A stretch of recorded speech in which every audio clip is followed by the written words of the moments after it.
ফর্সা বিষয়টা আসলে এমন না, ফর্সার সাথে সৌন্দর্যের কোনো সম্পর্ক নাই।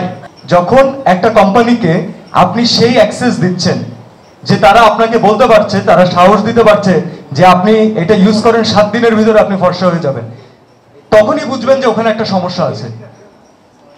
এই সুযোগটা বাংলাদেশে অনেক কোম্পানি নিয়েছেন, বাইরের অনেক কোম্পানি নিয়েছেন, অনেক বহুজাতিক কোম্পানিও নিয়েছেন, এবং আমরা শিক্ষিত, অশিক্ষিত, অল্প শিক্ষিত, অর্ধশিক্ষিত সব মানুষ খুব কনফিডেন্টলি তাদের এই ফাঁদে পা দিয়ে দিই।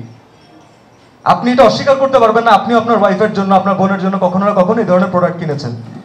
আমি বলতে চাচ্ছি সৌন্দর্য আসলে এটা না।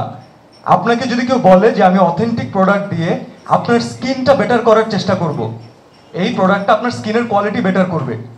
আপনার যদি একটা ফ্রেশ স্কিন থাকে তাহলে আপনাকে এমনিতেই সুন্দর লাগবে, স্নিগ্ধ লাগবে। আমরা সেটা বলি না, আমরা বলি এটা মাখুন আপু, আপনাকে ফর্সা লাগবে।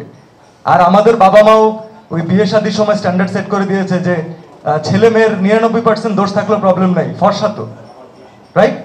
সো এই জায়গা থেকে আমাদেরকে মানসিকভাবে আগে বের হতে হবে, তারপরে বাকি কথা। এখন এই পয়েন্টটাকে কানেক্ট করি, যেহেতু ফর্সা হওয়ার একটা বিশাল বড় মার্কেট অলরেডি রেডি আছে, তো আমরা এত পরিশ্রম কেন করব? আমরা মানুষকে ফর্সাই বানাবো, রাইট? এইটা চেষ্টা করতে গিয়ে অনেক প্রোডাক্ট মার্কেটে সয়লাভ হয়ে গেছে, দেশি প্রোডাক্ট, বিদেশি প্রোডাক্ট, যারা স্কিন কেয়ারের নামে আপনাদেরকে ফর্সা করার অনেক এলিমেন্টস বিক্রি করছে।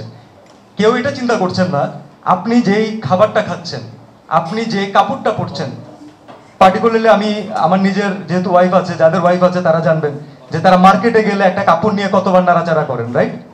এটা আপনার গায়ের উপরে পড়ে থাকে ভাই, সেটা নিয়ে আমরা এত কনসার্ন। তাহলে যেটা ডিরেক্টলি আপনার স্কিনে অ্যাপ্লাই করেন সেটা নিয়ে আপনাদের কতটুকু কনসার্ন হওয়া দরকার আমার মনে হয় আপনারাই বেটার বুঝবেন।